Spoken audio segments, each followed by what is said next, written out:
Test. Good?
So hello, everyone. It's nice to have a standing room only crowd for pitch competition. It's awesome. I'm Michael Burcham, the CEO of the center. Hey! And this is our final event of the day before we go to Pinewood and have a party. Hey, that's good too. I get the pleasure of introducing our judges, and then I'll turn this over to Adam from Up Global. He's going to talk to you about the competition, and we'll get right into the story. So I'm going to start right here in front of me and work my way all the way around. So in front of me, when I call your name, you stand up and just wave so everybody know who you are. This is Ron Corbin. Ron is an angel investor here in the city, giant legacy entrepreneur himself. Ron, thank you so much for being here with us.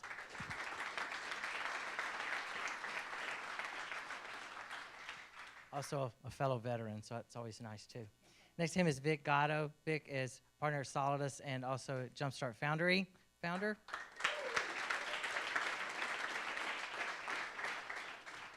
Stuart McWhirter, chairman of Clayton Associates and an investor here with us here at the center. So good to have you with us. Mike Smerling, who is chair of XMI Holdings and on our board of directors and an investor here at the city. Kent Kirby runs UBS and an active angel investor here in the city. Mickey Echo, who is a singer and a songwriter and entertainer of all things cool. So, Mickey. And the lovely and wonderful Miss Jennifer Friss right here on the end. So, who has also been the past chair of the Nashville Zoo, in case you all don't know that. It's made all that possible. Sits on numerous education boards. Also, in addition to her philanthropy, is also an investor, angel investor in some of our startups. So thank you for that. All right?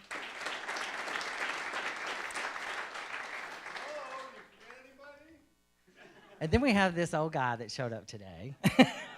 No, then we have the privilege of having Steve Case. And since this is our final event before party, and there's no way I'm going to get to say anything at a party, Steve, I want to tell you how deeply we appreciate, one, you're investing in the whole concept of Rise of the Rest. Second, for your support, not just today, but for the last 5 to 6 years, what we've been doing. It's deeply meaningful when you're in the trenches to have someone who has accomplished what you've accomplished and doesn't really have to do anything, who still invests his time and money to help those of us who are trying to help the startup community, and it doesn't go unnoticed. And all of us in this room who are trying to help startups, we deeply appreciate what you do every day. Thank you, Steve.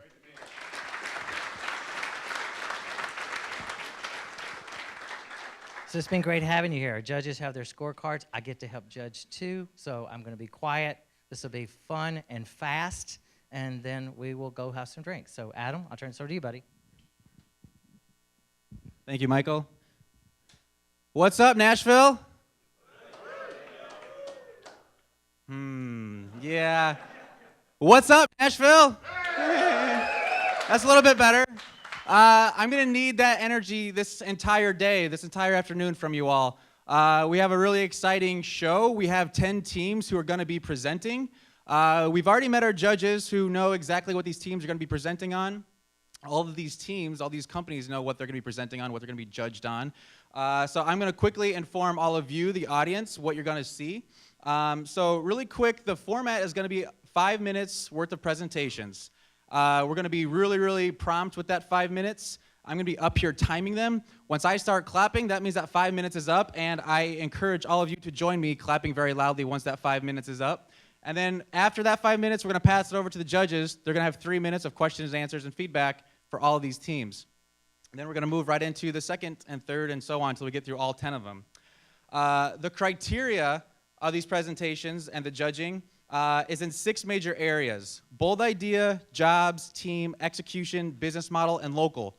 So a little bit more, the bold idea, what does that mean? Does this idea have the impact and the potential to potentially change the world, potentially leave a really big dent in Nashville and just create a bigger and better thriving economy in Nashville? That leading into jobs, creating more jobs. The team, does the team involved have all the right expertise, knowledge, leadership skills to take this company to the next level? The execution is focusing on the customer growth and the revenue. Does this company have enough traction to get to the next level?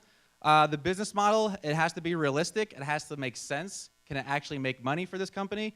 And then local is, what does this company mean for the greater region of Nashville? What kind of Nashville DNA is visible in this presenting team? Like I said, we will have 10 teams. We're going to go right through all 10 of those teams. We're going to keep things moving. Who's excited? Huh? Who's excited to see these 10 teams?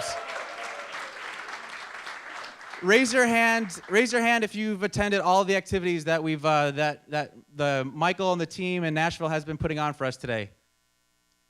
That's a decent amount. My goal is to basically make this one the most exciting, the most loud, the most obnoxious, everything involved. So I'm going to need as much help from you, the audience, I can possibly get. So again, the louder you are, the more welcoming you are to all these teams, the better of a presentation that you're going to see. They're going to feed off of your energy. So scream, yell, shout, clap your hands, stomp your feet, jump out of your chair, do whatever you have to do to get these teams super psyched to be able to present to all these judges. You guys ready for that? You good for that? All right, judges, are we ready? We're ready. All right, so let me introduce our first team, which helps engineers capture, visualize, and understand product log data. Let's hear it very loudly for Initial State.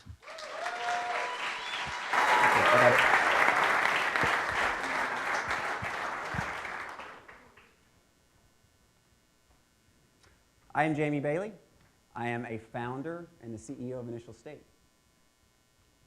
$113 billion. This is the amount of money that will be spent this year in the U.S. alone identifying and correcting product defects. Bugs. The average engineer will spend 75% of their time debugging problems. That's 1,500 hours a year. I've been an engineer for 13 years. For 13 years, I've spent 1,500 hours a year not innovating on new technologies.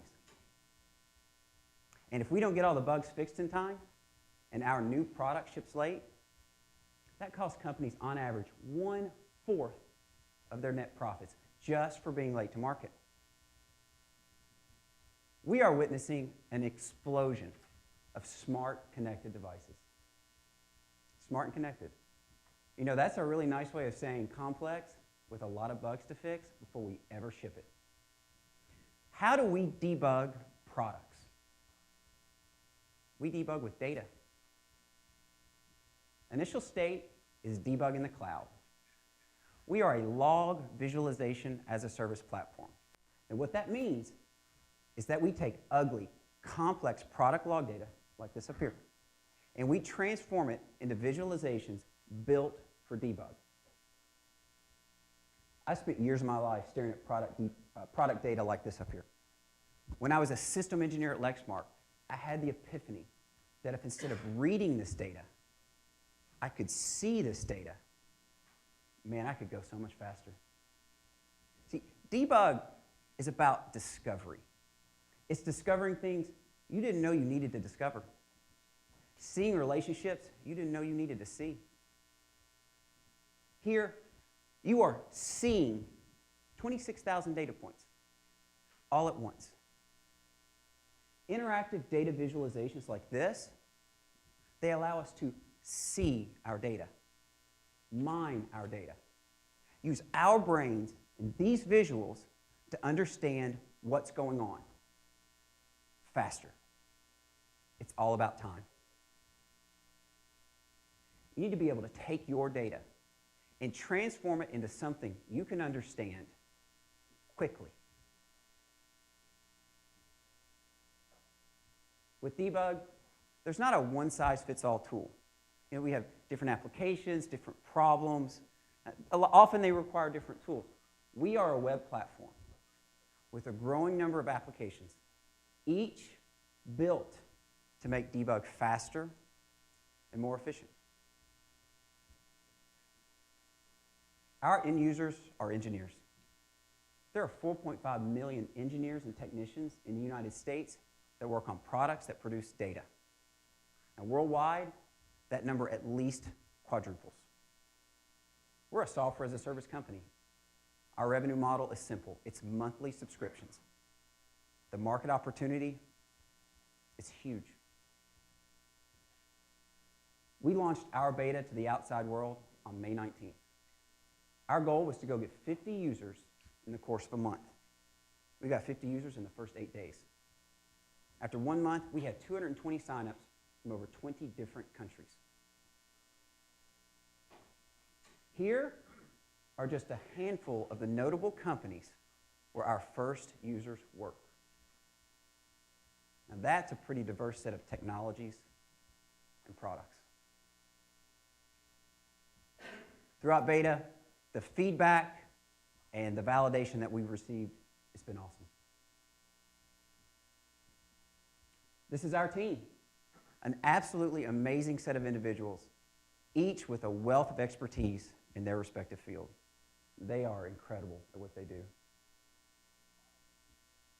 In February this year, we closed on a $570,000 seed round. Now, we're raising $2 million to accelerate our path to becoming the epicenter of product debug on the web. We are initial state. Thank you.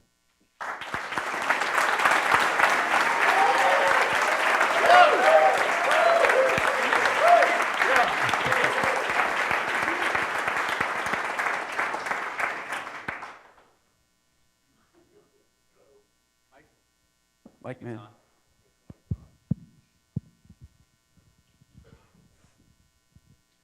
First of all, Michael said this is going to be the best day of the week because he was promised that Nashville would be bringing it, and so far we're off to a good start. Great presentation. I agree it's a big market opportunity. Talk a little bit about the competitive landscape. Who's in it now? Who are you thinking will be in it, a couple of years from now?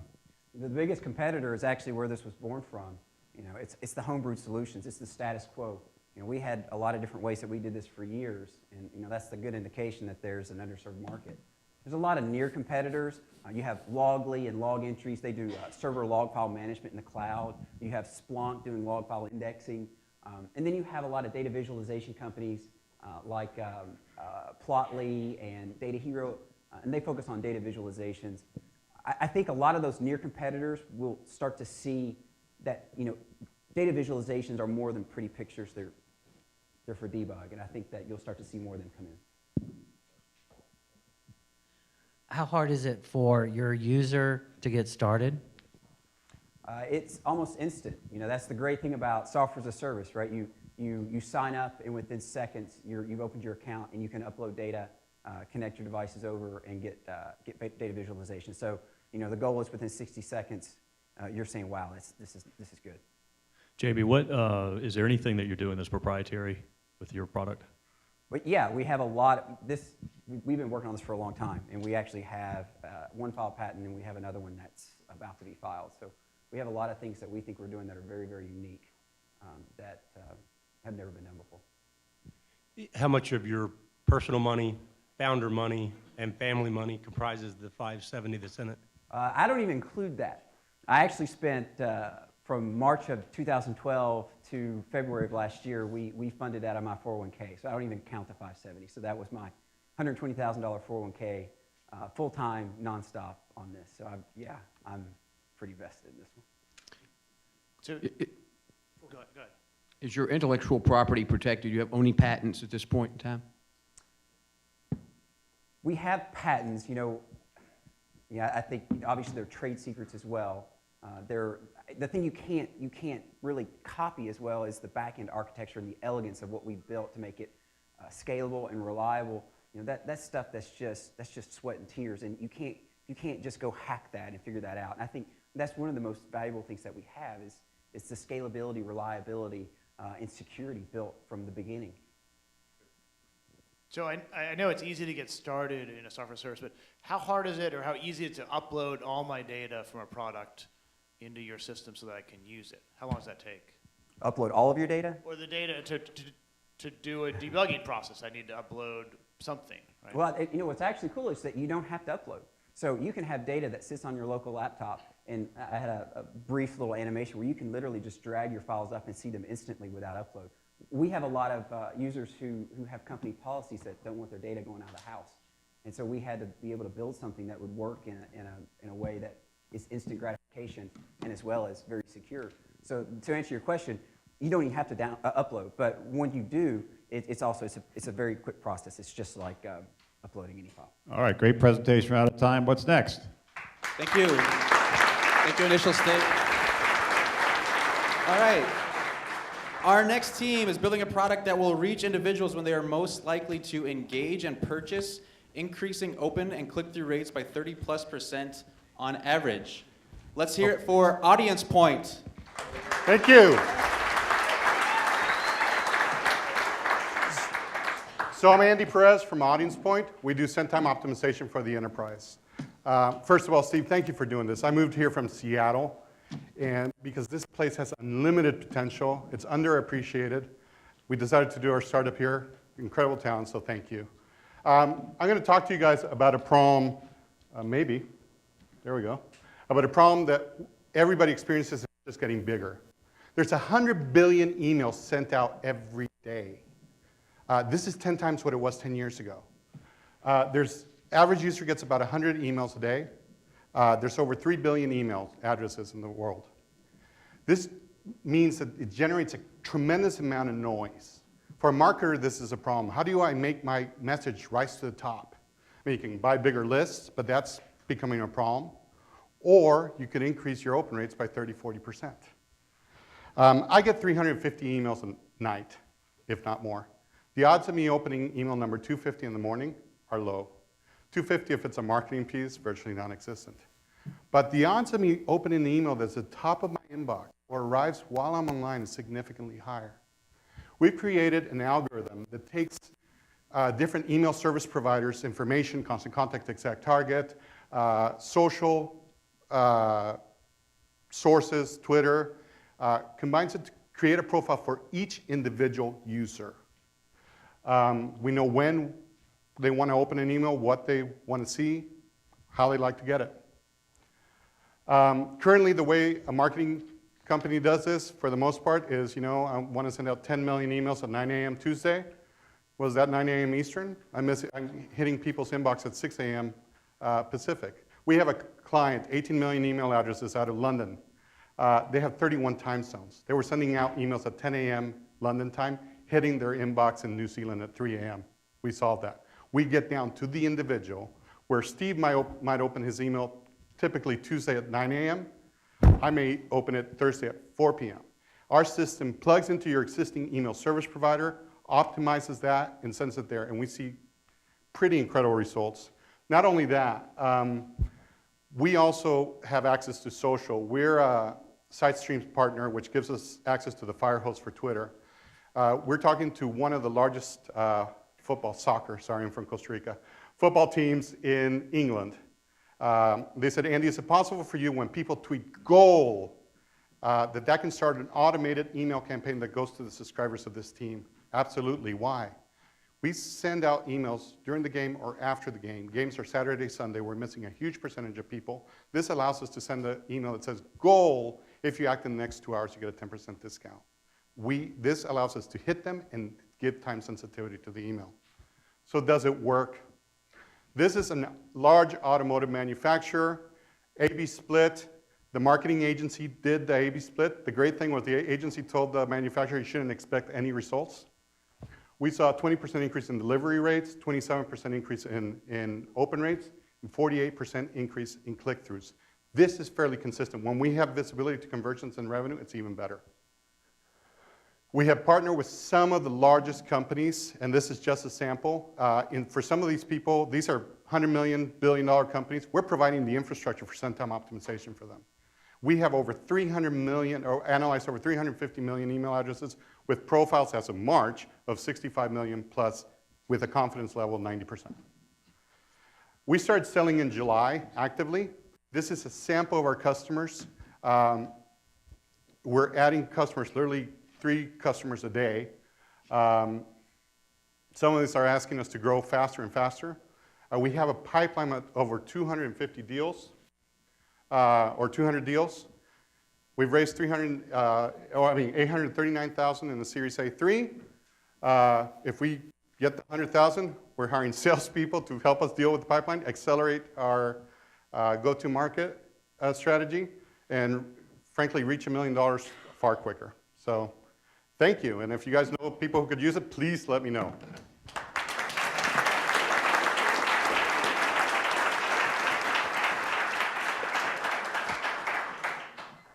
Ron Corbin, could you tell me a little bit more about your team? And if So you we could- have, yeah, absolutely. We have a team of about 7 people, plus contractors. Most of that team is in technical services. The fun part is being such a small team, everybody plays sales as well. We're actually moving people from Seattle to Chattanooga. That's where I am at. And it's really exciting. This region is awesome. I'm excited about seeing it grow. Can you tell what the pricing model is? Or how you Absolutely. make money? Yeah. So it's very flexible, and it depends almost on the customer and the email service provider. We can do a cost per message, which means, and I'm just throwing out numbers, 30 cents per 1,000, or we can do per subscriber, which is happening. You'll pay us for a set price for number of subscribers, and you can send that subscriber 1,000 emails if you want that month, and it's the same price. Our big costs are on the analysis side. Does this work for a small business as well as it would a large business? It does. I mean, we've done a medical device company with as few as 3,000 email in their email address list. Their open rates were 5% and grew to 35%. Now, the great thing for them is each unit, and I should have priced it this way on a value-based pricing for them, each unit was $189,000, and they sold 5 more through the. I'm going to take credit for that. Impressive list of early partners. I think that's a good sign. But why do they need you? Why are they just not able to do this themselves? It's a loaded question. Everything goes from Yeah, it was intended to be. Yeah.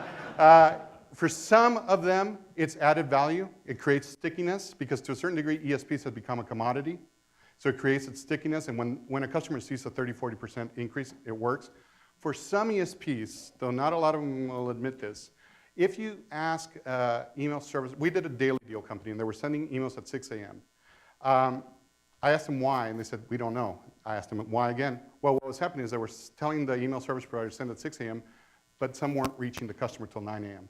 A lot of these email service providers end up having to throttle. What we allow them to do is to intelligently throttle and actually increase engagement by the audience. So they like that. But just to follow up, I can see why they like it. I can see why they do it. But why can't they just do it without licensing your technology? I guess if they had a ton of money, they could, but they're not.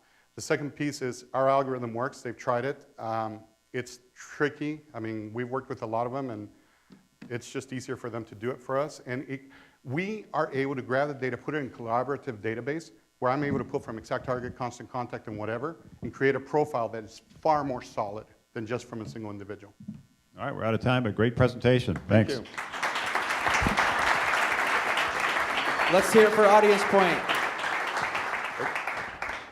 All right, while the next team gets ready, a little quick introduction for you. They are making it easier to find local events and activities that interest you. So Nashville, let's hear it. Make some noise for Wanna Do.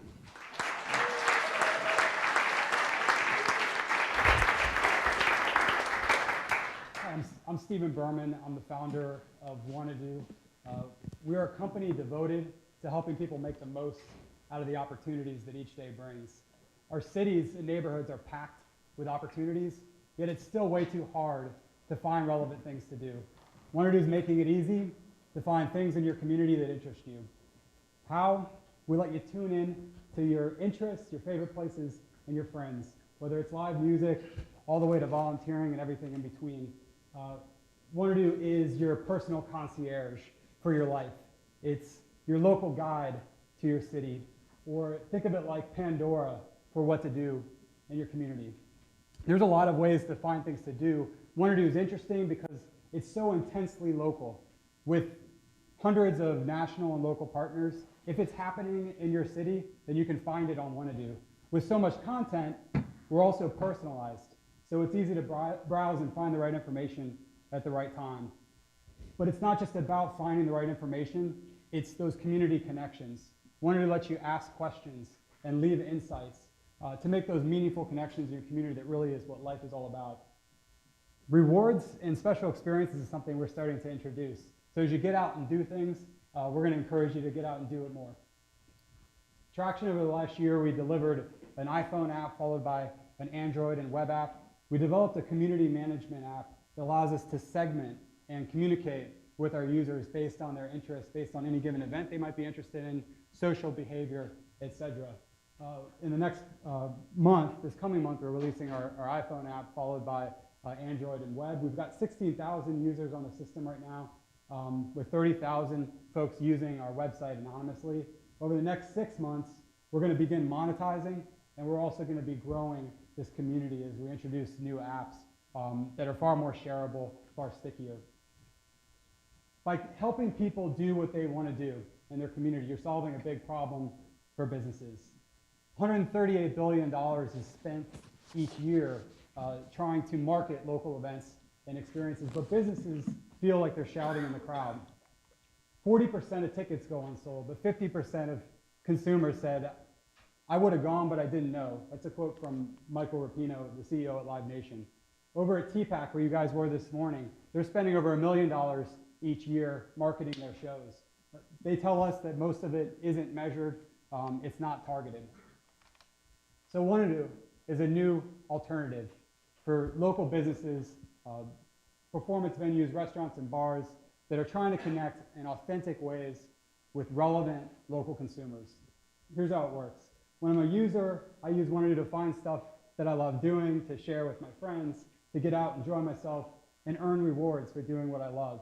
For businesses, I get to customize promotions, I get to target relevant consumers, cultivate relationship through rewards, and I'm only paying when I see the value coming in, as people come in and spend more money with my business. The sweet spot is right here. We know so much about what people want to do, and we know what's going on in the local marketplace. We're making those connections, and we're building a business and a community around it. I'm Stephen Berman. I spent my 20s organizing communities and researching and writing on the topic of community formation. My DNA is built into our community vision. My most important job is building an all-star team around that vision. Sean Chapman, this is his third at bat. The first two were home runs, you could say. Sean is a big data architect with a business mind. Pupan Sayasak is our creative leader. He's been helping startups and Fortune 500 brands build their interactive digital media for almost 15 years. We got our start here at Jumpstart in Nashville. We pulled together a seed round led by Kevin Compton and followed by an incredible group of human beings. Many of them are in Nashville, many nationwide. And we are raising some more money. We've raised $1 million at a post-money valuation of $375 million. We're raising more money to start monetizing, expanding further into national markets. But ultimately, Wanadu is a global brand. We intend to be in cities all over the world, and we hope you'll join us as part of that journey. Thank you.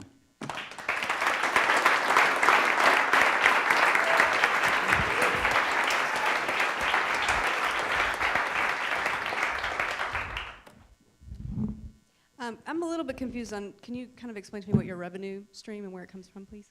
Absolutely. We're currently experimenting with a couple models. One is sort of the reward system that you see out there.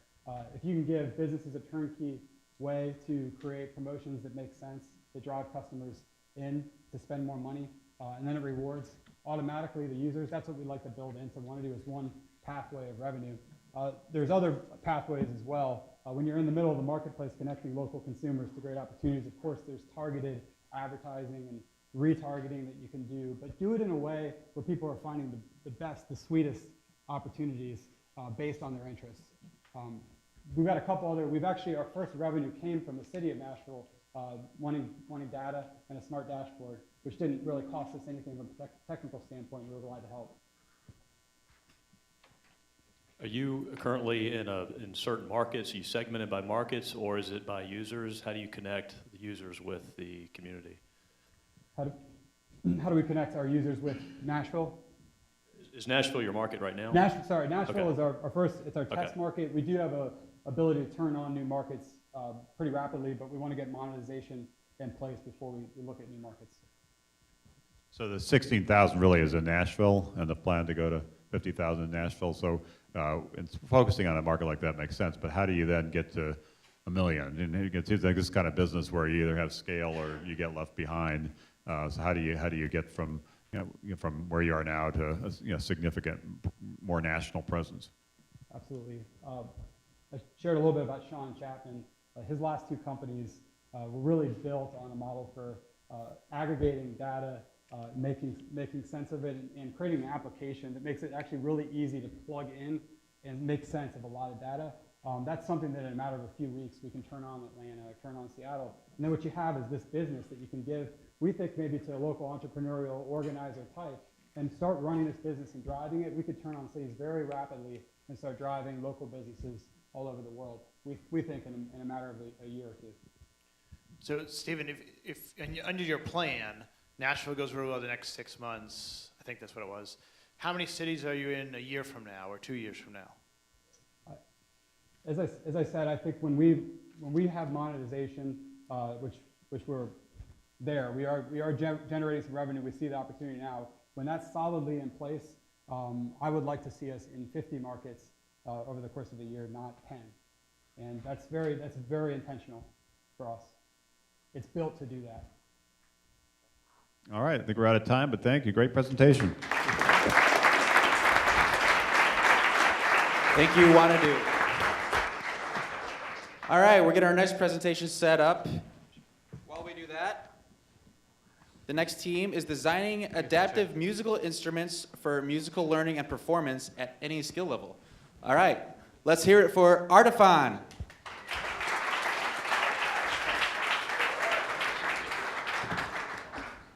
Hi, everybody. Welcome to Music City. Hi, Steve. Hey, Mickey. Actually, I'll show you what's in the box in a minute. So we are Artifon. We're creating adaptive musical instruments that anyone can play. Anyone want to play music? Turns out 82% of Americans want to play, but only 8% do on a regular basis. Now, why is this? Well, musical instruments are tough to learn, right? Music education really hasn't changed in 100 years. We're still working with people on tough instruments to try to get them to play a note. And it takes about a month to really enjoy your first song. What if we could take that down to a few minutes? That's the idea behind Artifon. And the other thing to think about is mobile music. Millions of people are making their first notes on their iPhones and iPads. They might not consider themselves musicians, but we do. So we're building an instrument made for them. Next generation of musicians. Let me tell you about our core innovations. The first is the multi-instrument concept, and we just got our first patent on this. So the multi-instrument is, rather than thinking about an instrument that does just one thing, we've created an instrument that can be played in multiple ways and really adapt to the techniques of the user. So this is our latest prototype. We built this entirely in Nashville over the past 3 years. I'm a PhD in sound studies. I've been a pro musician. I've been in product development. So this all kind of came together. But the idea here is that, and this is our high-end wooden prototype. It's a lot of fun to play. The idea is that if you want to use it like a guitar, you can, or you can play it like a violin. You can put it down, play it like a piano, or a drum machine. Really, any way that you want to express yourself, it's going to adapt to you. We've had to build our own sensors to be able to do this. There was nothing else on the market that was this sensitive or nuanced, so we had to do it ourselves. And then really what this enables, like I said, for education especially, data-driven learning. Think about the quantified self movement and what people have been able to do in fitness, like Fitbit. What we're doing is really seeing all the little nuance of what you're doing, and that feeds right back into the learning environment. Teachers are able to see exactly where students are and how to help them grow. We're working with IDEO out in San Francisco. They're beta testing right now, and the Nashville Symphony here at home to develop this music learning and outreach program. And I don't know if the sound is...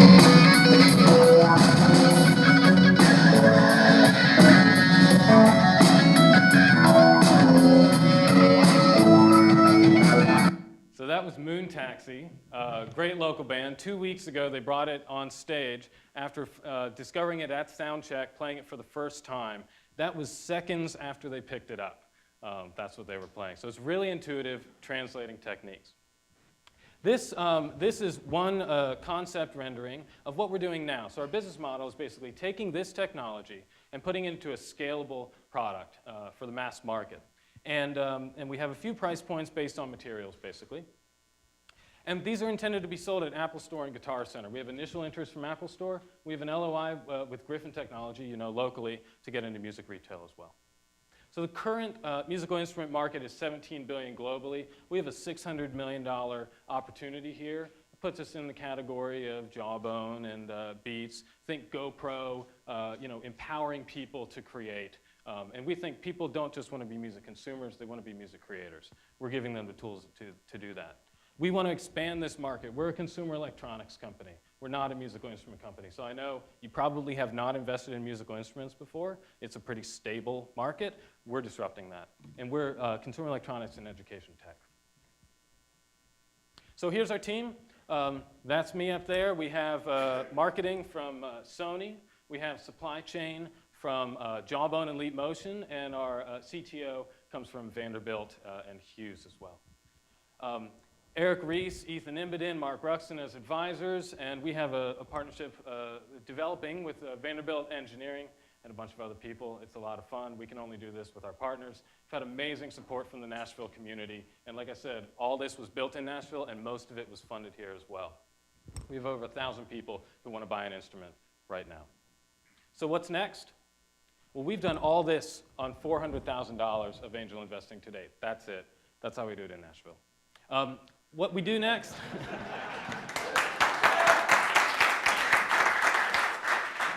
What we're doing next for our seed round is getting ready for manufacturing and product launch. So, thank you.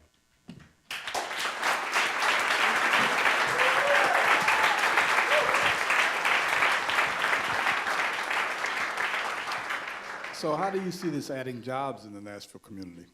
Adding jobs? Yeah.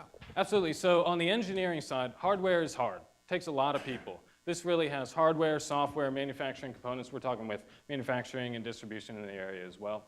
But also on the music education front, like I said with the Nashville Symphony, we're really seeing the outreach that's possible, change schools. I mean, if you want to empower people, if you want to educate people, you gotta teach them music. Every study confirms this. And so we really want to expand that, starting in Nashville, but of course, going everywhere. Can you elaborate on the learning to use it part of it? Yeah. For someone who cannot play music, it looked really easy to the guy at Southland who just picked it up in 30 seconds. Oh, he's probably a great guitarist to start with. Yeah. Absolutely. So the idea of the adaptive musical instrument is if you want to learn guitar, let's say, you have to learn coordination. You have to get the calluses. You have to tune the guitar, your strumming patterns. What if you could separate all those out so that the instrument is actually coming with you along that growth, along that flow? And you're just concerned with your chords, but it's auto strumming. We can actually do that right now, where I'm just holding it down here, but I'm focusing on my chords, one step at a time, just like with gaming, and actually we're planning on gamifying the experience, where you grow based on rewards, not based on frustration, right? Now, I like this. I wonder, is there, as he was talking about, an entry level and then potentially more advanced, or Yeah. I'm just curious to know about more about the scalability. Yeah, absolutely. So we're building instruments for pros to start out. We're launching in the prosumer category, and that's the technology we have here is beyond anything else on the market. And so, so that's where we're starting. We're really validating with musicians. But the entry level, really at the 400 and 200 price point, that gets into our platform development over the next couple of years. We're talking with some great partners about that, and that's really about building the device that's durable enough to do that, but then making that experience app-enabled, and we don't have to have the iPhone in here. This can connect to iPads, computers, Bluetooth, everything. And so really having that scalable on the software side is where that access comes in. What's your cost to make that? Yeah, so this one is our prototype. This is not what we're launching with, but we are right in line with standard points on manufacturing. So depending, the technology is totally scalable with our price points to make standard margins. Yeah, but it just depends on, obviously, the materials you want to use for the body mostly. We're looking for bold, very bold. Congratulations, but we're out of time, so we have to move to the next presentation. Thanks, Steve. Thank you, Artifon.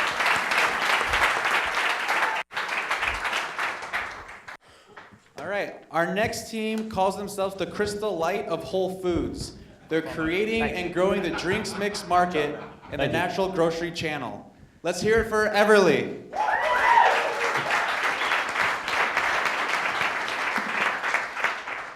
I'm Kyle McCullum, and I'm co-founder and CEO of Everly. And Everly is challenging the very artificial, traditional drink mix market.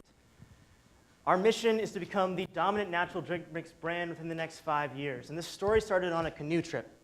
I was using drink mixes to help hydrate like Crystal Light, but I grew tired of their artificial ingredients. I walked into a conventional grocery store and saw this massive segment dedicated to drink mixes. It even had its own aisle marker, but they were all artificial. Walked into Whole Foods and saw this massive market gap. And this is the best case scenario in a natural grocery store. 2 brands on the shelves. Many don't have any drink mixes at all. So that's the opportunity that we are going after. We are creating and growing the drink mix market in the natural grocery channel. That positioning puts us at this very exciting intersection between 2 trends, the drink mix market and the natural product market, both growing at over 10%. Our initial line of SKUs is a 0-calorie drink mix sweetened naturally with a stevia leaf, a plant grown in South America that's becoming rapidly popular as the natural alternative to artificial sweeteners like aspartame.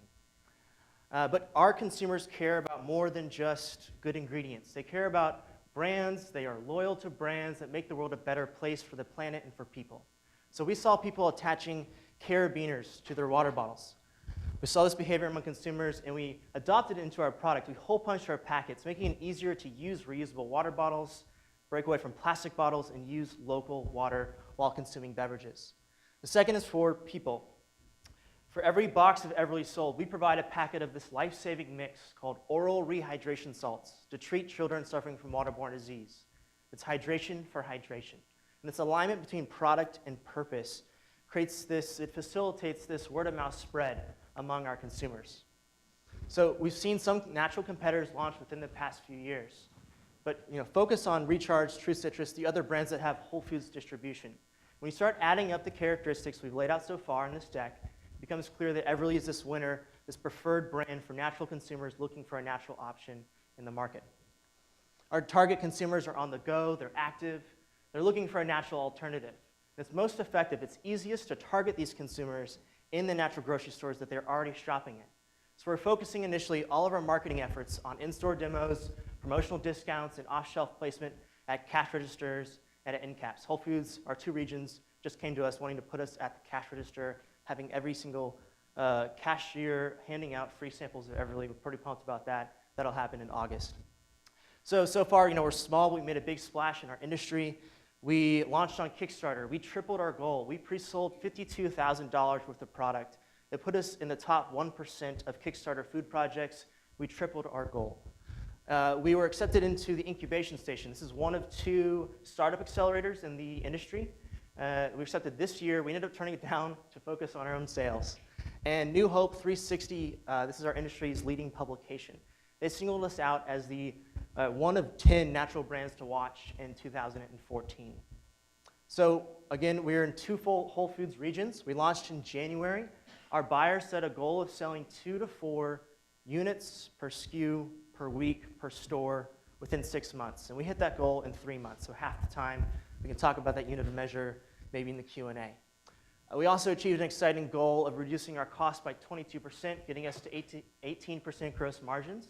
As we increase our batch sizes, we're able to increase our gross margins up to 40%. We as a team have been able to achieve all of this with just $200K in investment.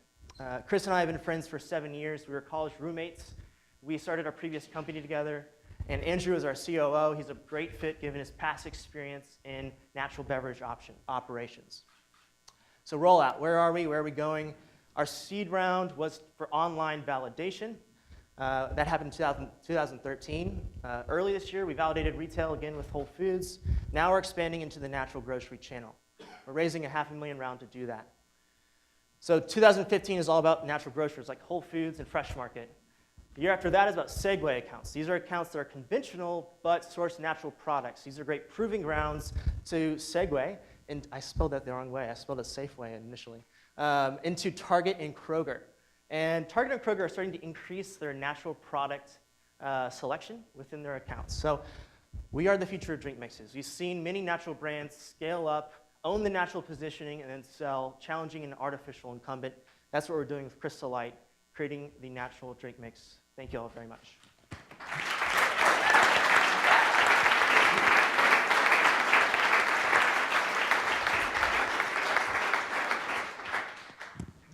Seems to me that targeting geographic areas like Denver and Portland would probably be in your marketing plan. Can you speak to that? Yes, definitely.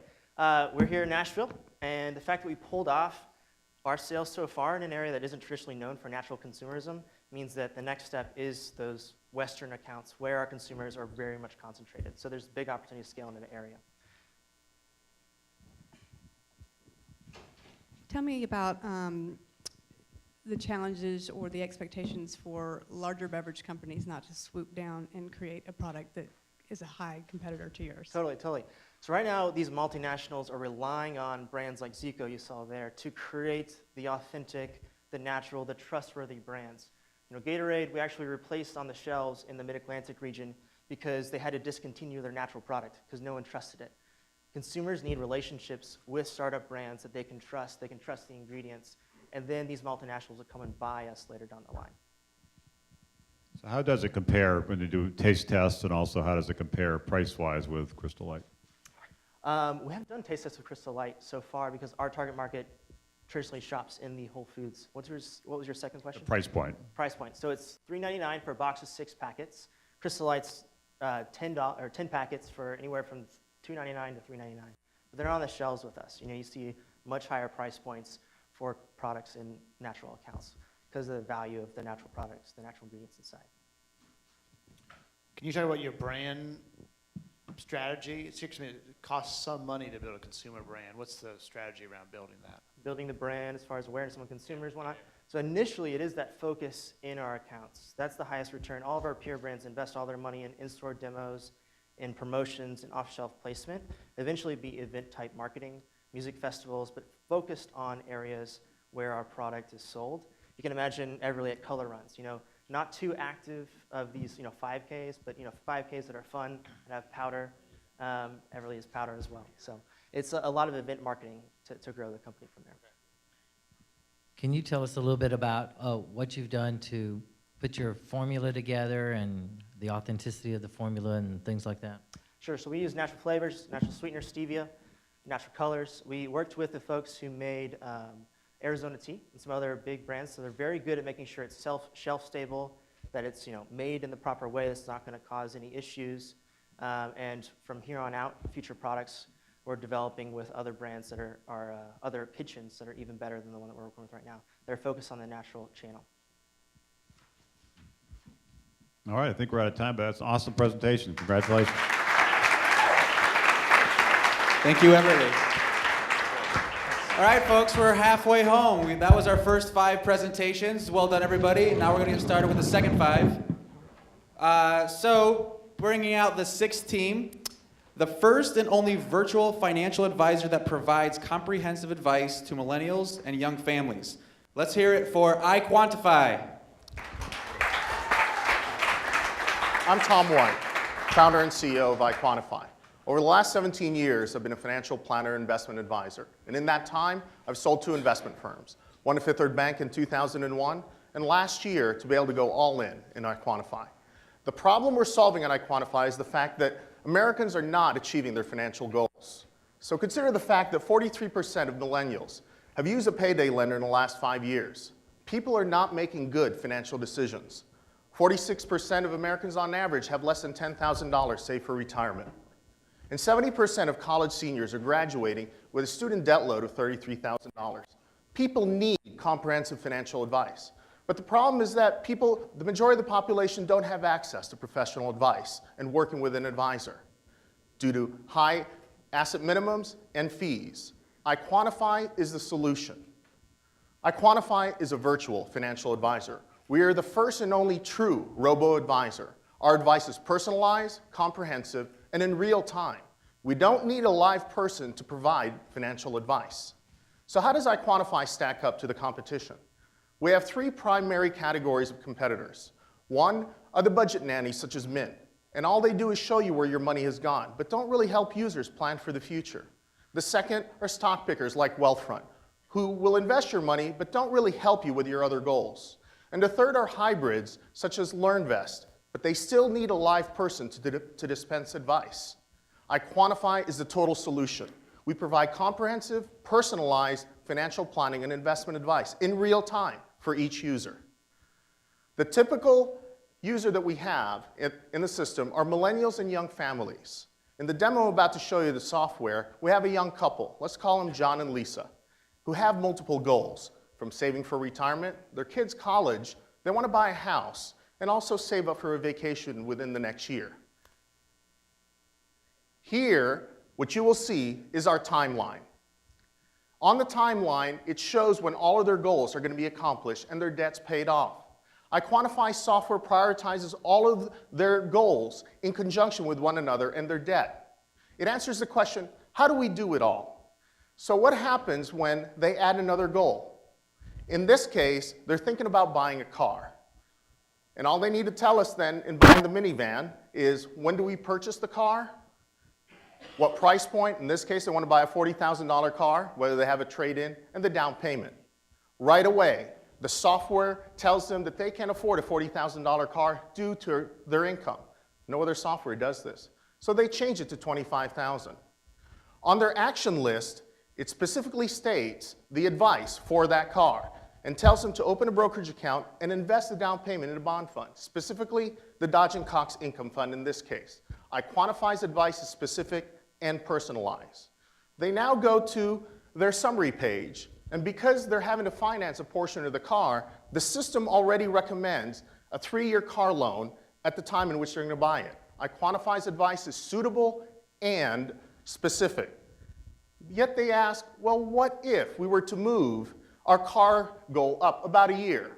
So they go to the timeline and move the car icon from June 2017 to April 2016. Let's see what happens. They go to their action list, and now it states to open a money market account as opposed to a brokerage account investing in a bond fund. No other software provides this type of personalized advice in real time.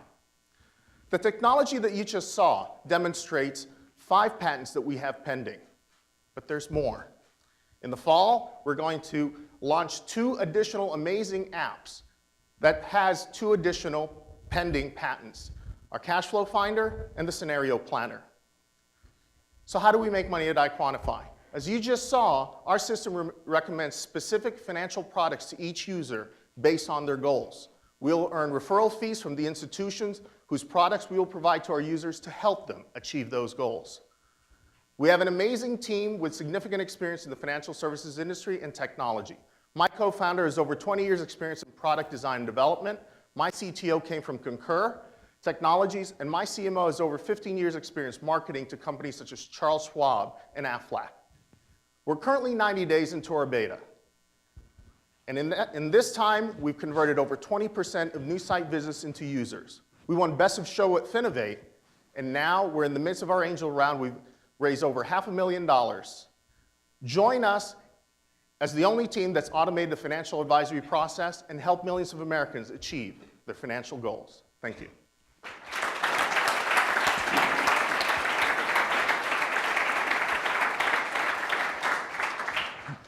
Great presentation. We actually invested in a company called Hello Wallet that's doing some similar things, although we did sell it. So Yes, one question related to that. They initially focused on the consumer market. They found that to be tough and moved into more of an enterprise employer market. You said, someone's slide said $9.95 a month, another slide said kind of lead gen revenue from services. How do you see the business model evolving? Well, the primary revenue source is going to be referral fees from institutions. We have a subscription base of $9.95 right now, but we're building up the user base, and so users can get it for free simply by sharing it on Facebook and Twitter. How do you market this? How do you get this message out? Yeah. And you know, versus all the other financial planning messages that are out there? Well, as you know, as an advisor yourself, this is all about trigger events. People make financial decisions at times in which they need to take action. And so here we're marketing through SEO, SEM, but primarily it's also through our own original content in blogs that we're doing, as well as the sharing on Facebook and Twitter, that type of viral marketing, yes. Everybody has a cousin that's a lawyer or a brother-in-law that's an accountant. How do you displace them from their roles in the family? We're not necessarily displacing them per se. We're targeting the millennials who like to do things themselves and are very comfortable with technology. And so, as a former advisor, iQuantify is not designed to compete with the professionals, advisors and accountants and so on. Oh, no, you lost. I was with you, Sorry. and then you lost me there. So you are competing with the platforms, right? I mean, you. The other fintech, yes, not the Okay. traditional advisors. Yeah. So if it's Kent only deals with bigger people, but the Not us little the net worth or lower down net worth, like brokerage companies you're competing with, right? Actually, as you saw with the recommendation of investments, we're gonna be bringing in the online brokerage firms, and that's who it is that we're gonna use to have the users actually do the investment. We're a registered investment advisor, but we're not gonna custody assets. Okay, and then a question that I was planning to ask. So the revenue model is the referral things. You're just putting the $9.95 up to force people to share it socially. Yes, the right? subscription, yes. Yeah. Any other questions? Great job, thank you. Thank you. Thank you, iQuantify. All right, our next team is getting ready to present. They originate and sell solar energy projects to solar manufacturers. Let's hear it for Solar Site Design. Thank you. Today I'm going to introduce you to our new solar origination platform that is driving down the cost of solar energy customer acquisition up to 50% and will transform every contractor in the nation into a solar installer. My name is Jason Loyette. I'm CEO and founder of Solar Site Design. We sell solar energy projects to solar manufacturers. Our industry has a major problem, and our manufacturers have a major problem. It's the expensive cost of customer acquisition. Companies like Solar City are spending 4 times the rate on customer acquisition than they are in Europe right now. Our collaborative platform solves expensive customer acquisition by connecting our solar manufacturers direct with local contractors in local markets all throughout the United States that use Solar Site Design to collect information at the project site, share that information direct with the manufacturer, in a matter of hours, receive a complete quote and design for that contractor. I'm going to go over 3 key elements today: who we service, how we make money, how we're driving down costs. I'm going to first introduce you to a roofer that's using Solar Site Design since we launched in June of 2013. This is an 80-year-old company, family-owned. They quote hundreds of roofs. They built 80,000 roofs across the Midwest. Now, when Gene goes out to a project site and he's able to talk about the roof, now he talks about energy efficiency along with the application of solar on that roof. When that client now says that they are interested in receiving a quote for solar, Gene's able to pull out his Android or Apple smartphone, launch the Solar Site Design app. We then prompt him through all of the information that needs to be collected at that project site, including high-definition video and images. That information then is shared direct in the cloud with our solar manufacturers that are going to provide a complete quote for Gene that he can go back to his client and sell that project along with that roof. It's that simple. How do we make money? We're paid by the manufacturers that we work with. The roofers, the contractors that are using our app, they don't pay for our software. Nobody pays for a lead that does not convert. How do we drive down the cost? These are contractors that have local relationships right here in Nashville. These are the companies that are putting the highly qualified projects up into the cloud. Manufacturers are getting this access to these highly qualified leads, and it's driving down costs.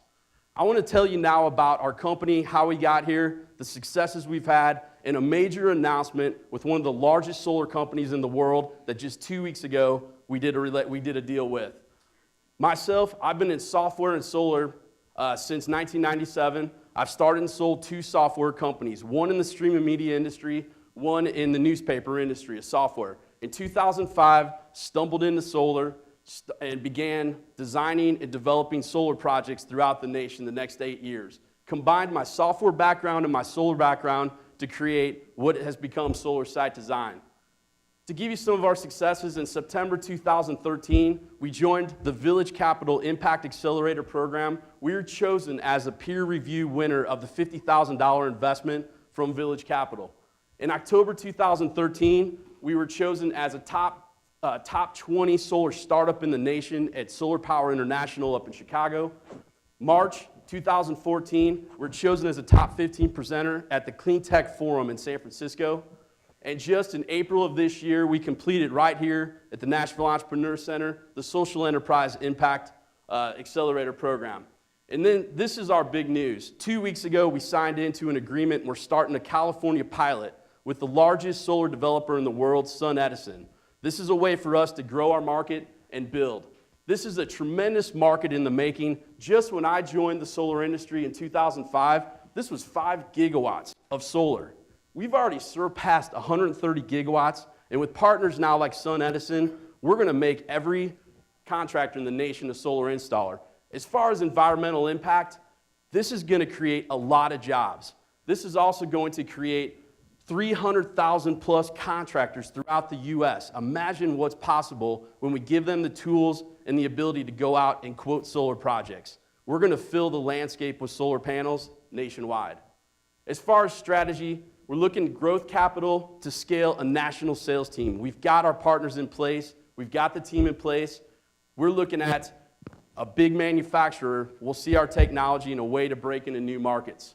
So investors, if you're interested in a company with solar technology, first mover advantage, with exit opportunities abound, I ask you to join the solar revolution.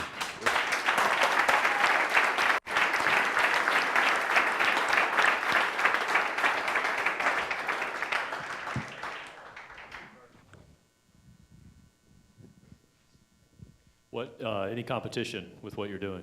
Yeah, there's definitely software and customer acquisition. In fact, just about a year ago, Solar City acquired Paramount Solar, which was their lead acquisition company. They acquired it for $120 million.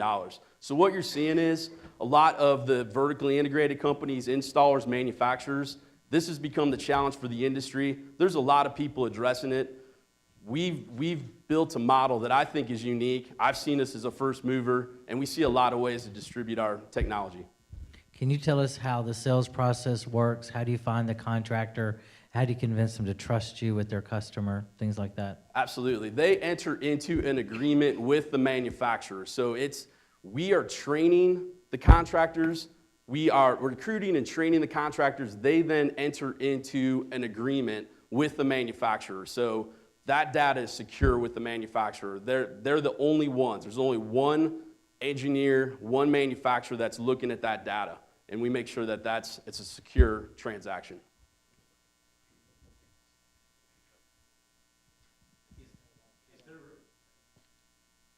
Is there residential demand for this, and what would it cost for me to get a solar roof on my house? Absolutely. Yeah, this is residential, commercial, municipal. So if it's a roof, if it has solar ready, it's not a lot of shading on that roof, absolutely. Our application is built for all those markets. We're seeing nationwide, we're under $3 a watt. In fact, when we install a system, say you have a 5 kW house, call it a $15,000 install, 30% tax credit. There's incentives in the state. TVA will pay you 4 cents over retail. We're seeing in a 5 to 8 year payback. The California pilot that we've launched, they're paying 25 cents a kilowatt hour in California. We're paying around 10 cents a kilowatt hour here. That's why we've launched a pilot in California. Much better payback. So another reason to have your startup in Nashville, not in California, right? Because it's cheaper energy here. Anyway, just kidding. So it is a competitive market. Actually, in Detroit, one of the pitches we saw on Tuesday was something a little bit similar. But it seemed like your partnership strategy, like with Sun Edison, could help you break through. So talk a little bit more about what that deal looks like. Yeah, so Sun Edison right now is one of the largest developer in the world right now. Solar City is a major competition here in the U.S. And so with Sun Edison now, they've developed already 2 gigawatts of solar around the world. This is a way for them to get into distributed markets. They've been developing utility scale projects throughout the world. We have to address the local markets, systems, distributed generation projects on every roof. That's the strategy. That's why our platform is going to allow for them to reach into new markets that it would have been expensive for them to do on their own. All right, great job. Next up. Thank you, Solar Site Design. All right, audience, I feel like I'm losing. I need you to come back. We have 3 more teams. I want it to be really, really loud. I want to hear you. Let's hear it for our next team. They're revolutionizing the way brands use consumer data to monetize audiences. Let's hear it for Checked In. Thanks, Nashville. My name's Nick Yeager. I'm the CEO of Checked In, and I'm honored to be up here today, representing an incredible team of entrepreneurs, fearless people, an amazing set of investors, and a community that's really positioned our company to help deliver the future in terms of a sustainable, profitable revenue stream for media and entertainment companies. Now, a couple quick facts about our company. We've been around. We were founded, launched in 2011. We have $1.2 million revenue run rate right now. We call some of the biggest clients in media and entertainment, music, television, film, our clients. That platform that we've launched in the data space contains over 2 million consumer profiles with an average of 3,000 to 10,000 points of personal data per person. We're attacking a $30 billion market. That is the sponsorship space to try and monetize those users for our clients. And we're actively raising a Series A right now. So I think everybody in the room is pretty well aware of the fact that content publishers need new revenue streams right now. Spotify, RDO, Netflix, Hulu, they've really eroded the core business model of media and entertainment companies. Our vision is to launch the first digital sponsorship marketplace that matches those audiences, those entertainment audiences, with brand dollars around sponsorships and endorsements, but doing it based on affinity. So what kind of an opportunity is that? All right. Well, today, that market actually represents about $30 billion. That's money being spent by brands on entertainment properties. But unfortunately, while it's $30 billion, it's $30 billion in spite of itself. That $30 billion really only represents the top 5% of properties across music, television, film, sports, the biggest names in the business, trading with the biggest brands with the biggest budgets. That's leaving 95%, the long tail, which anybody that's an investor loves a long tail business, right? That's leaving the long tail, people with sizable audiences, desirable content, high activation rates. It's leaving them out in the cold. And why is that? Because it's a broken system. It's an old boys network. It's a relationship-based economy ripe for disruption. No data, no technology, no transparency. Our vision is to launch the Affinity Exchange. We're building and evolving on our current platform. It's the digital sponsorship marketplace. The Affinity Exchange takes all the data, all the consumer data available to media and entertainment companies, and we take our technology, including our proprietary affinity engine, which determines a consumer's affinity for a particular brand, content type, or any sort of query you're looking for. And we're monetizing those audiences around 4 very simple digital experiences: downloads, streaming content, contest sweepstakes, and digital fan experiences, interactive ones, that have a massively high engagement rate that start at about 20% activation versus your 0.05% that you see for an average ad right now. So the Affinity Engine delivers, a brand comes in, enters in their query, they're looking for particular ways to engage an audience.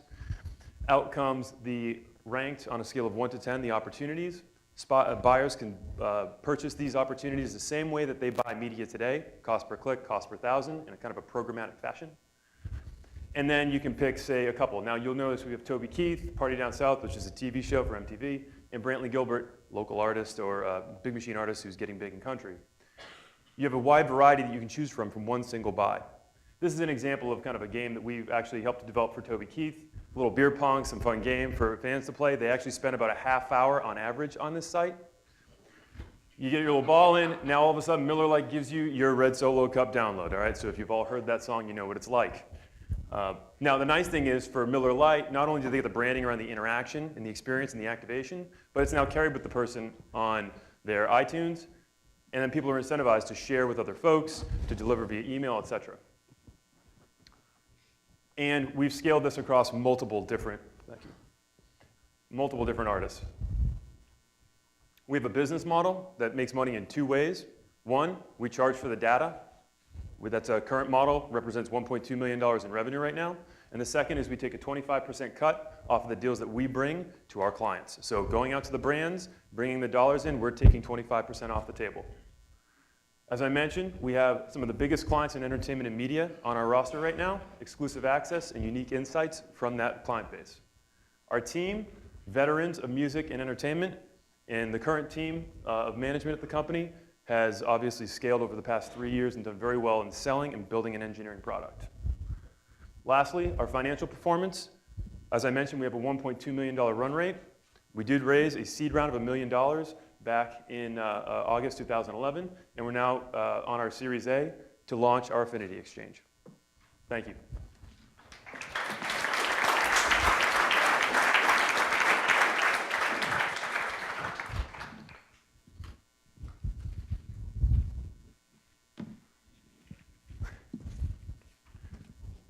I'll start. First of all, great presentation, and it seems like you've got good momentum. But you talked about the long tail, the sort of long tail sponsorship model, which seemed really interesting. And then, like Toby Keith was the example, which he might be offended to think you think he's in the long tail. He seems like he's in the short tail. But how do you reach out and get a broader range of artists as part of this exchange? Yeah, absolutely. So our client base right now, they're typically big record labels, big management firms, folks like that, big content producers. They have large portfolios. So they have the big brands, which are the attractive thing that bring the sponsors in, but you can also bring in smaller artists with smaller audiences, but still very desirable, actively engaged, and we can stitch them together. So a brand can come in and do one buy, but because you're buying it through a kind of a corporate entity or a larger entity, you can span it across a couple of different artists. How does the brand or the talent control the quality and the use of their name and brand, and really controlling what's going to be said about it along the way? Yeah, it's a great question. So it's a double opt-in process, the way we look at it. So it's sort of like an eBay type thing, where first off, the artist is controlling it. It's their experience at the end of the day, and we're limiting the brands down. We're initiating a rating system to make sure that the brands match up, so you don't have like Taylor Swift getting something from, say, Budweiser. It's not a good fit. But at the same time, well, Bud might think it, but she won't. But at the same time, the brand has a very clear statement about what exactly are they buying into right now. They're getting their logo on a download. That's what you get. And the assets like the brand logo and things like that are delivered through our platform. So we become the black box that really controls everything at the end of the day. Yeah, I think it's nice for bigger artists, but I feel like a lot of bigger artists already have a lot of the platform, a lot of that laid out in terms of what they already need. I'm interested to know what it's like for smaller artists or artists that potentially aren't on majors, or what that's like. Yeah, absolutely. So we're starting with the majors and starting with the kind of bigger ones because that's where we're going to get the scale and the mass. It's what we've had success doing thus far. But we absolutely envision opening this up in more of a kind of a freemium model to do just straight rev share split with smaller artists. There'll be almost, in a sense, two different tiers. But for a brand, they get to come to us once and be able to spend that money across not just one label, right, or one group or one business, but across many different ones. So they can kind of come once and reach many. So we really, at the end of the day, we envision opening this up to everybody.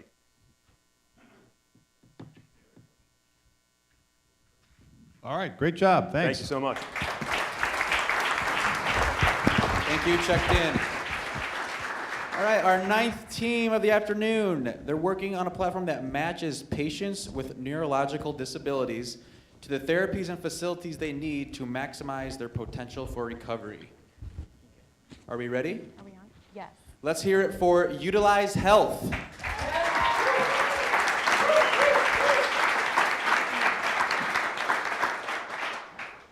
You guys can't see, I have my little mascot with me today, and he's like, "Where's Mom going?" He's a service dog.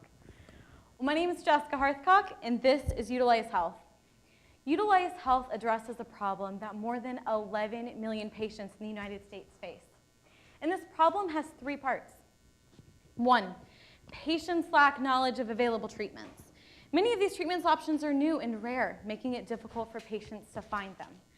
This leads to part two, low utilization in facilities. This means lost revenue for providers. When patients don't get the care that they need, they don't recover, and this can lead to high costs. Patients with neurological disabilities can cost up to 12 times more than the average American. And this is where we come in. We're Utilize Health, and we match patients with neurological disabilities to the therapies and the facilities they need to maximize their potential for recovery. I've been matching patients on my own now for several years. Patients come to me, patients I've never met, and they ask me for help. So how am I so uniquely qualified to do this? I'm a walking paraplegic. I was paralyzed when I was 17 doing gymnastics. I went up in the air, did a trick, landed wrong, and broke my neck. Doctors said I would never walk again, but I was able to get to the right therapies and facilities that could help me, and that's exactly what we will do at Utilize Health. I want to walk you through what the patient side of our product looks like. Think OpenTable in hotels.com. A patient logs in, fills out a profile and a health questionnaire.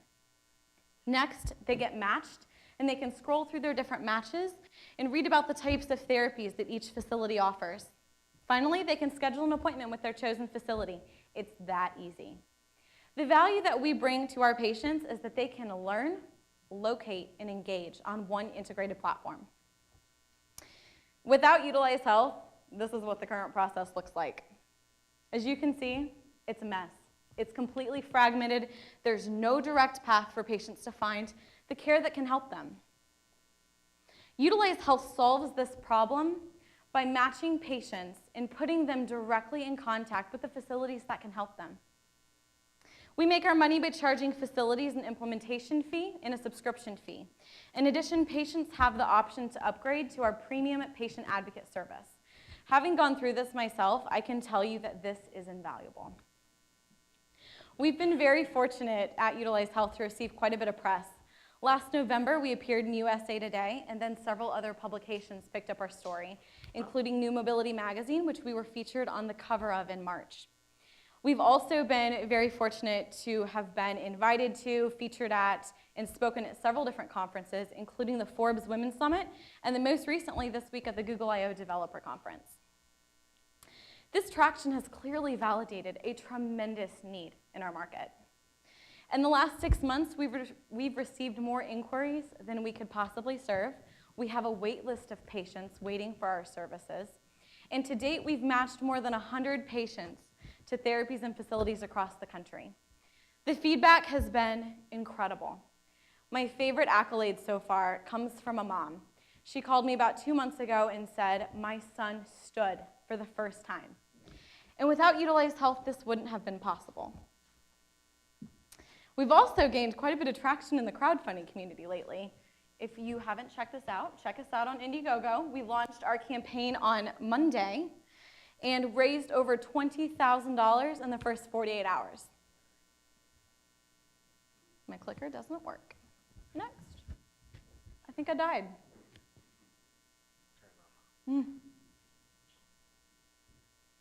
Okay.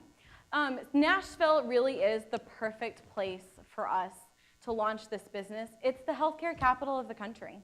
It's the hub for healthcare. Local leaders and industry experts are literally right around the corner, and the infrastructure and the ecosystem is already here for us to build upon, and that way we can grow into it in the future. Utilize Health will create jobs for the people that we hire. Efforts will be made to recruit individuals with disabilities because their personal experiences bring value to the services that we provide. We'll indirectly save jobs by preventing facilities from closing from underutilization, and we'll indirectly create demand by stimulating the neuro rehab market. We have a fantastic team. Again, my name is Jessica. Adam and I have been working together for more than 9 years. He's actually my husband, and he was one of the trainers who helped me learn to walk again. And so we both bring valuable experiences to the company, I as the patient and Adam as the provider. Michael's our lead developer, and he's currently working on automating the matching process. In closing, I want you to know that we're not just starting a company, We're starting a movement. Sorry, that's all the time we have. Thank you. No one wants to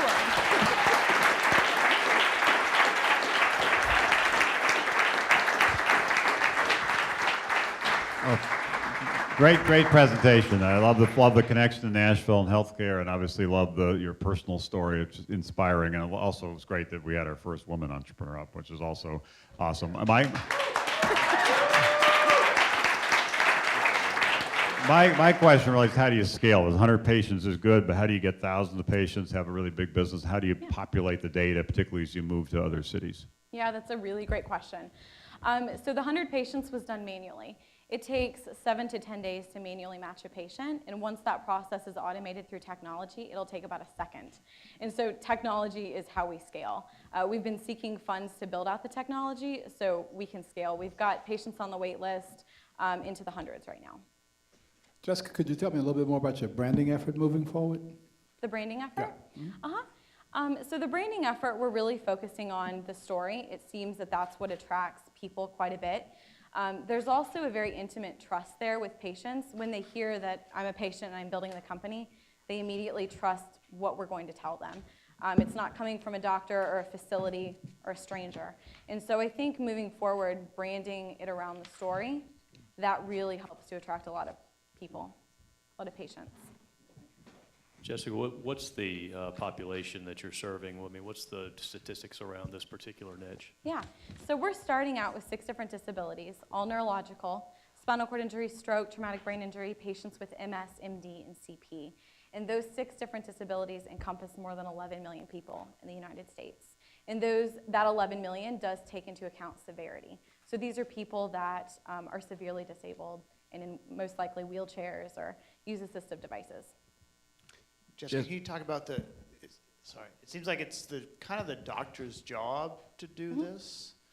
And why is this needed? Why can't the doctors play this role? What's going on in that dynamic? That's a great question, and we get that asked to us a lot. So historically, it's been said that people with neurological disabilities, they will never recover, ever. And we're testing this concept of neuroplasticity. And so in recent years, it's being tested. And there's been no one to kind of navigate that path. So surgeons perform surgery, neurologists write you medications. There's really no one saying do rehab because it's been thought that they can't recover, so why have that person there? And so this need has really arisen in the last 10 to 15 years. And so I think we're really peaking at the right time in the market because you have all these people going, well, what am I supposed to do? No one's navigating it for me, which is why we're here. I just want to congratulate you. I remember your pitch from a while. You have come a long way, and all of us are really proud of what you're doing. Thanks. Thank you. Great job. Thank you. Thank you, Utilize Health. All right, it's the final countdown, folks. It's our last presenting team. They are working on an enterprise supply chain analytic engine designed to find, connect, and manage sales and purchasing opportunities. Let's hear it for Sagents.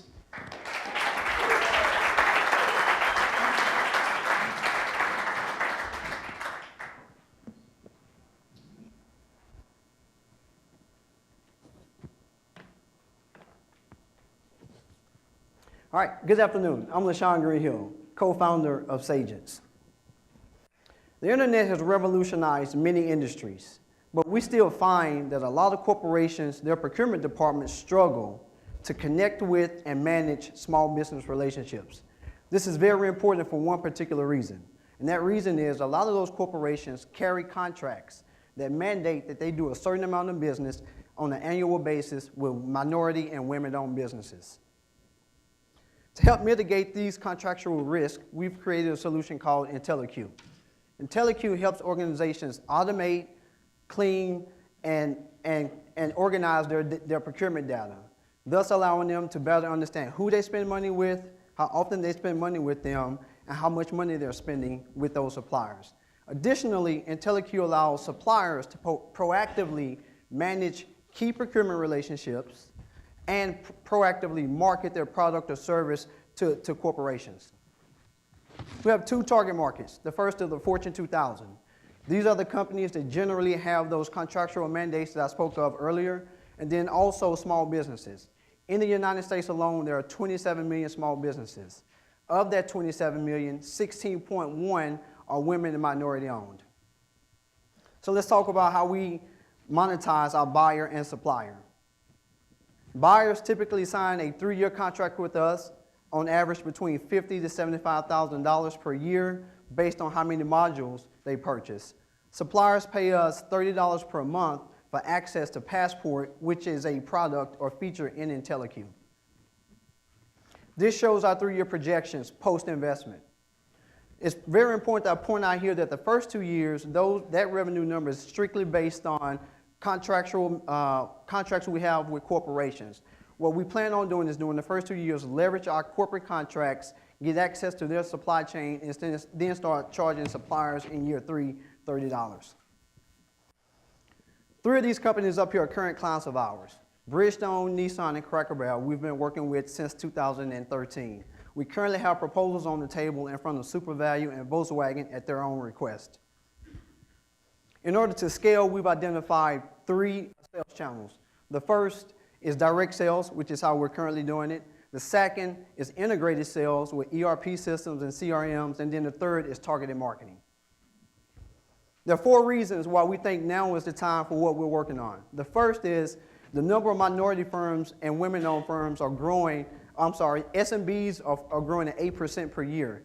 The number of women and minority-owned firms are growing at 3 times that rate per year. Those firms are expected to spend $50+ billion on cloud services such as Sagents by 2015. And then third, companies are now starting to expand their small business and diverse initiatives on a global scale. These are just 4 who've taken that initiative on themselves already. And then fourth, our margins are between 40% and 60%. To date, we've raised less than $50,000 in outside capital. So essentially, we're bootstrapped. That's only possible because of my great partner and CTO, Raj. Raj is a certified Scrum Master and a certified project manager with 15+ years in software development and deployment, and 10+ years managing teams that are 40+ and dispersed around the globe. With proven execution, now we're looking to raise $600,000, our first outside round of capital. That $600,000 is going to be used in 2 areas. The first is to accelerate our product, and then the second is to capture market share by building out our team. The last 10 years have been the decade of the B2C application. The next 10 years is going to be the decade of the B2B platform, and we believe we're primed to take part in that revolution. Thank you for the opportunity to present.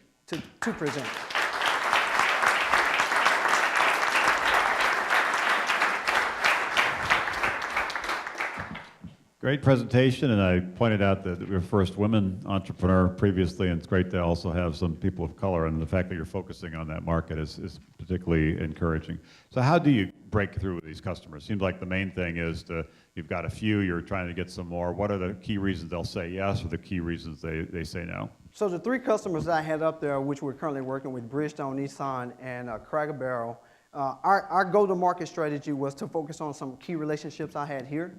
And start working through just my network here. We got into Volkswagen through Nissan, actually. They recommended us to Nissan, and we're in talks with Toyota based on our application in Volkswagen. On the supplier side, how we get our product in front of the supplier side is when we onboard those big companies, they have to input their suppliers into our database, and so we get access to those suppliers, which scales our supplier side of the database. LaShane, I want to just clarify, do you have revenue from those 3, or are they piloting right now? No, we have revenue from those 3. Can you tell us a little bit about what that is and how they're paying you? Yeah, so of course, them being our first clients, there was a deep discount on those, very deep discount on those. But last year, Bridgestone, who was the first client to sign on in July of last year, to implement, they paid us $15,000. We actually have a contract on the table with Bridgestone for 3 years. That'll be around $50,000 for the first year, and then it'll scale from there. Sean, can you talk about the market need on these, say, Fortune 500 companies? How many of their mandates don't go unfilled for women and minority? Or do you have any stats on that? I just don't know anything. There are not any stats out there that you can get that are in the, in the universe or on the web, but through our conversations with, because they don't like to share it. But I will say this, there are several companies, one here, I won't mention the name, just about every contract they have is a federal contract, and they carry mandates with them, and they're not hitting them. And they haven't hit them for several years. That's just one company. And are there penalties that happen? There are penalties. The penalties can either one or two ways. They either lose that if the contract stipulates that 5% goes towards women and minority-owned businesses, they lose that 5%, or they can lose the entire contract. And businesses are also requiring, B2B companies are also requiring the same thing. It's just not for federal and state contracts. Sounds like the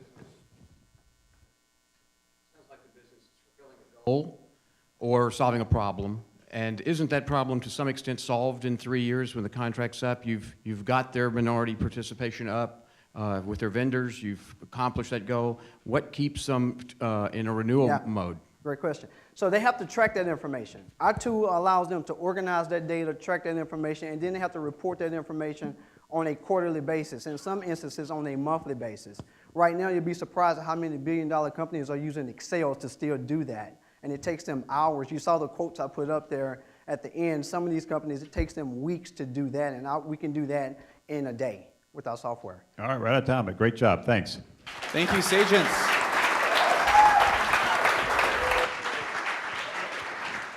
All right, everyone. That concludes all of our presenters. So what's going to happen now is, well, before we dismiss the judges, let's hear it for all the judges for giving up their time, doing an amazing job. And I just want to say, this is going to be tough because Michael promised that when we on the Rise of the Rest tour, we were saving the best for last in Nashville, and all 10 presentations really were awesome. So it just demonstrates the depth of the Nashville startup community, and the judges will have to now go back and we'll have to collectively figure out who the winner is, but it's going to be tough. So congratulations to all you. Great presentations.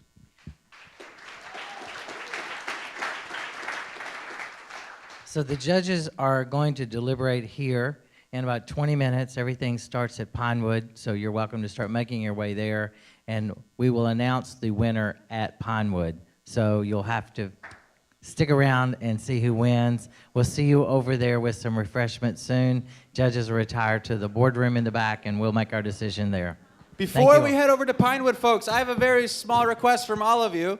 As Steve had said twice, this is our last stop, and Michael had said twice, this was going to be our best stop. Our video team wants to see that.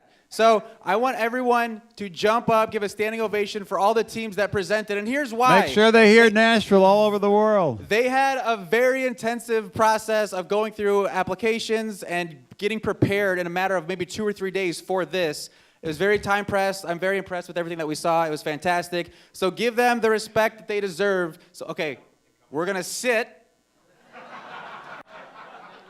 And then on 3, we're going to go nuts. 1, 2, 3.